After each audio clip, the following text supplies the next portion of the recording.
When we think about SNMP communication, the basic communication types are GET request. A GET request is asking for the next bit of information or asking for a bit of information. It's going to give you the opportunity to read one MIB variable, which we reference by an OID. So we're just saying, hey, can you give me this one thing, which might be, what's the collision counter on this interface? We can get next. So if we have a large series of contiguous elements, or we just want to get a complete dump, we could have done a get next. That's old V1 communication. Instead of get next, get next, get next, get next, we changed it to get bulk so that you can have a large number of requests simultaneously asked for and fulfilled. It's much, much more straightforward. A set request is common to all versions. And a set request says, I want to change this MIB variable. Maybe it's the temperature of the chassis that we were trying to track, or maybe it's a configuration change that you're going to make. That can be done with a set request. The get response is just the response to get requests. No surprise there. And then there is a trap. A trap is an unsolicited message, generally communicating an alarm. Think of this as the SNMP logging mechanism.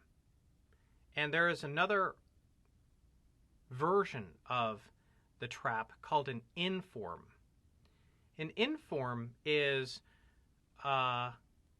unsolicited alarm, but it is one that is reliably communicated. So a trap is unreliable.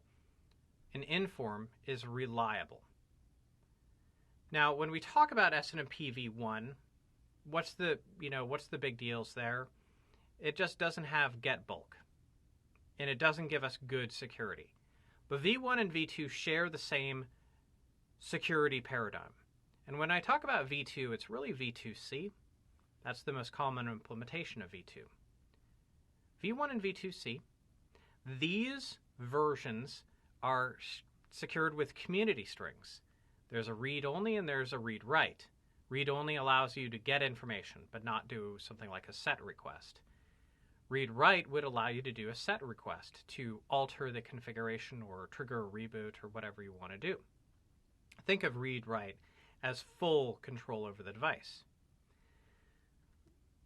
SNMP has been much maligned for its security vulnerabilities, and that's partially due to the vendor implementations that have been out there for SNMP. And I'm not really even talking about Cisco, okay?